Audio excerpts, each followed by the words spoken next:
بسم الله الرحمن الرحیم. بسم الله الرحمن الرحیم. السلام علیکم و رحمت الله و برکاته.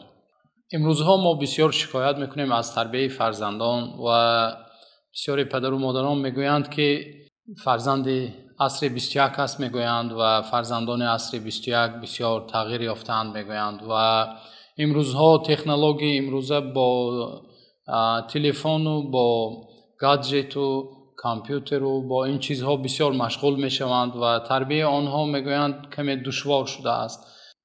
بسیار مادرها شکایت میکنند. بیایید امروز سه دعایی که خداوند برای ما و شما تعلیم داده است در حق فرزندان، البته هر وسیله‌ای که برای تربیت فرزند است ما باید کوشش کنیم تربیت دهیم، آنها را نمونه باشیم، برای آنها نمونه نیک باشیم برای فرزندان خود، ولی هرگز فراموش نکنیم که تربیت دهنده اساسی این پروردگار ما و شما، خداوند ما و شما است و خداوند ما و شما را به دعا کردن امر کرده است. بیایید در حق فرزندانمان سه دعای قرآنی را تعلیم گیریم، حفظ کنیم و همیشه در نمازهای خود بعد از نمازها در حق آنها دعا کنیم. اولینش دعای ابراهیم علیه السلام است که ابراهیم علیه السلام میگفتند اعوذ بالله من الشیطان الرجیم رب اجعلنی مقیم الصلاة و من ذریتی ربنا وتقبل دعاء. این دعای یکم است. یعنی ابراهیم میگفتند پروردگارا مرا برپا دارنده نماز بگردان و از فرزندانم نیز همچنین. ربنا وتقبل دعاء، پروردگارا دعای مرا بپذیر، دعایم را قبول کن، دعایم را اجابت کن.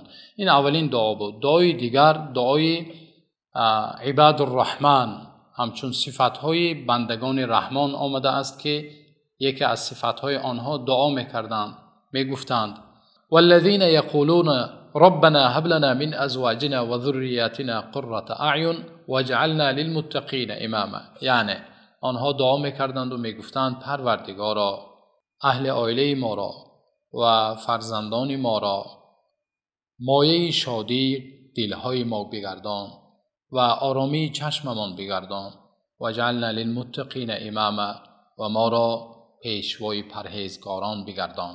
این دعای دوم بود. دعای سوم اینچنین خداوند ما و شما را تعلیم داده میفرماید رب اوزعنی ان اشکر نعمتك التي انعمت علی و علی والدی و ان اعمل صالحا ترضاه و اصلح لی فی ذریتی انی تبت الیک و اننی من المسلمین. یعنی پروردگارا به من توفیق بده تا آن نعمتی که برای من و برای پدر و مادر من عطا فرموده شکر آن را بگزارم و توفیق عمل نیک را برایم بده که تا تو از من راضی و خوشنود کردی و اصلح لی فی ذریتی و فرزندان مرا صالح بگردان، شایسته بگردان.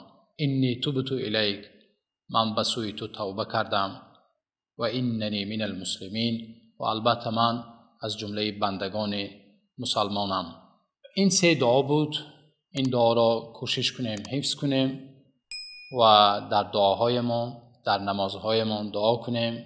الله سبحانه و تعالی جگربندان ما و شما، فرزندان ما و شما، نسل‌های امروزه را فرزندان صالح بگرداند و ما و شما را برای فرزندان نمونه نیک قرار دهد.